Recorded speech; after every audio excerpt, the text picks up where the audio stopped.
मध्य प्रदेश सरकार के द्वारा सभी जिले के कलेक्टरों को आदेशित किया गया है कि अन्य राज्यों की धान खरीदी मध्य प्रदेश में नहीं हो सकती। इसी सिलसिले में मध्य प्रदेश के रीवा जिले में 12 चेक पोस्ट बनाए गए हैं। इसके बावजूद भी कालाबाजारी करने वाले लोग अन्य राज्यों में किसानों से कम मूल्य में धान खरीदकर ज्यादा मूल्यों पर धान की कालाबाजारी करने से बाज नहीं आ रहे। वहीं रीवा जिले के जावा थाना अंतर्गत गढ़वा गांव में 3 पिकअप 1 ट्रैक्टर धान जब्त की गई। तो कहाँ से धान आ रही थी और कितनी पकड़ी गई? ये अभी जो आज नाइट चेकिंग हमारी चल रही थी, हम उधर डबौरा और आपके क्या नाम है अंदर यूपी साइड के भी गए, बरगढ़ गए, उस रोड पर भी देखा और उधर से देखते हुए जवा होके वापस जा रहे थे तो हमें गढ़वा में एक व्यापारी है, उसके घर के सामने 3 पिकअप में और 1 ट्रैक्टर में धान की बोरियां लोड दिखी।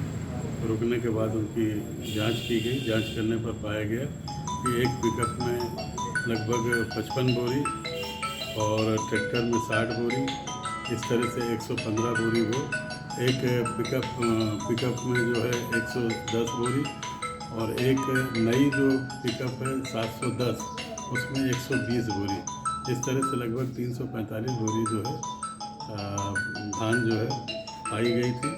और ये चारों गाड़ियाँ जो है एक ही मालिक की है, राजकुमार गुप्ता की, जो गढ़वा के निवासी हैं। इसमें लगभग 138 कुंटल हमारी धान की जब्ती हुई है, जो 2,07,000 के आसपास होती है और वाहन की कीमत जो है लगभग 22 लाख है। मामले में अगली कार्रवाई जो है FIR की होगी। सर रात को 8 दिसंबर को कार्रवाई हुई थी पनवार में, सर रात तक कार्रवाई से क्यों नहीं हुई? उसमें FIR के आदेश हो चुके हैं, संभवतः आज या कल में FIR दर्ज हो जाएगी। और हमने अभी रात में एक पनवार में और एक पिकअप में धान जब्त किया है, उस पर भी FIR की कार्रवाई। अच्छा सर, एक चीज़ पूरे मतलब खरीदी केंद्रों में आ रहा है कि तौल में ज़्यादा और तौलवाई ली जा रही है।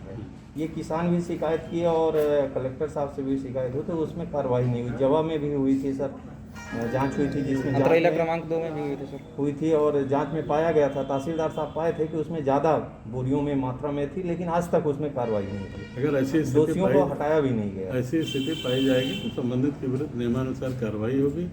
अगर दोषी कर्मचारी सहकारिता के हैं तो उसमें DRCS को प्रकरण भेजकर उनके विरुद्ध नियमानुसार कार्रवाई कराई जाए। सर किसानों के सबसे और फिर लास्ट में ये जांच में ये सिद्ध हो जाता है, ये साबित हो जाता है कि ये किसानों की ही धान थी, व्यापारियों की धान नहीं थी, अवैध धान नहीं थी। देखिए, वो न्यायालयीन प्रक्रिया है। माननीय न्यायालय अपनी क्या फाइंडिंग देते हैं ये उनके ऊपर, उस मामले में हम कोई कमेंट्स नहीं कर सकते। अच्छा सर, एक चीज़ और, धान खरीदी से हट के सवाल है कि जो सोसाइटियों में मतलब खाद्यान्न आ रहा है उसमें गेहूं और चावल के अलावा कोई सामान नहीं दिया जाता। पर्ची सब की निकाली जाती है, चना है, नमक है, इन सब की। और सोसाइटियों में जाने से ये पता चलता है कि हमारे यहाँ चना आया ही नहीं है, ये चीज़ नहीं आया। ये क्या कारण है? देखिए, अभी तक माननीय जो दो तरह की हमारा व्यवस्था थी। एक हमारा PDS का, यही PDS का वितरण था, जिसमें 1 रुपये किलो अनाज दिया जाता था, 1 रुपये किलो नमक। एक व्यक्ति को अंत्योदय अगर परिवार का व्यक्ति है तो 7 व्यक्ति तक 35 किलो मिलता था। फिर उससे ज़्यादा अगर व्यक्ति होता है तो पर व्यक्ति 5 किलो के हिसाब से उसका पात्रता बनती थी। एक व्यक्ति का अगर अंत्योदय कार्डधारी है तो भी उसको 35 किलो की पात्रता बनती थी। बाकी योजनाओं की जो हैं, इसमें 25 किस्म की श्रेणियां हैं। बाकी योजनाओं में 5 किलो प्रति व्यक्ति जो है अनाज जो आवंटित किया जाता है, जिसमें 3 किलो गेहूँ और 2 किलो चावल जो है दिया जाता था। 1 किलो एक परिवार में नमक दिया जाता है, जो 1 रुपये किलो है।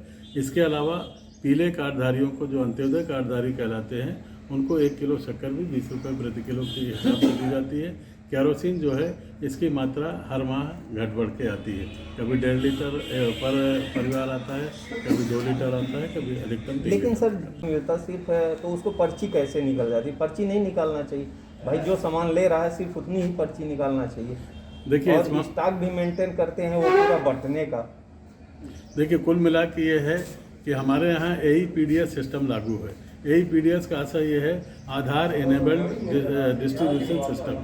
तो इसमें जब तक बायोमेट्रिक सिस्टम से अब वितरण है, जब तक हमारा उपभोक्ता जो है उसका मुखिया का या उसके परिवार के सदस्य जिनके आधार डले हुए हैं उनके अंगूठे नहीं लगेंगे तब तक हमारी मशीन खुलती नहीं। खुलने की सवाल नहीं है, सवाल इस बात का है कि पर्ची सब चीज़ का निकल जाता है। उसी पे आ रहा हूँ मैं, खुलती नहीं है। इसके बाद जब वो सामग्री इशू करता है तो उसके एक बिल निकलते हैं, पर्ची जिसको आप बोल रहे हैं, बिल निकलते हैं, वो हमारे विक्रेता को अनिवार्य रूप से उपभोक्ता को देनी चाहिए। यही हमारी पारदर्शिता है, जिससे उपभोक्ता को ये पता चल जाए कि आज उसके नाम पर जो वितरण दिखाया गया उसमें क्या क्या चीज़ें किस दर की कितनी मात्रा में दी गई है। तो इस पर हमने स्पेशली सभी विक्रेताओं को आदेश भी जारी करा है कलेक्टर महोदय की तरफ से, और जब भी हम फील्ड में जाते हैं तो इस बात का विशेष। आप देख रहे हैं सक्षम न्यूज इंडिया, सबसे पहले सबसे तेज।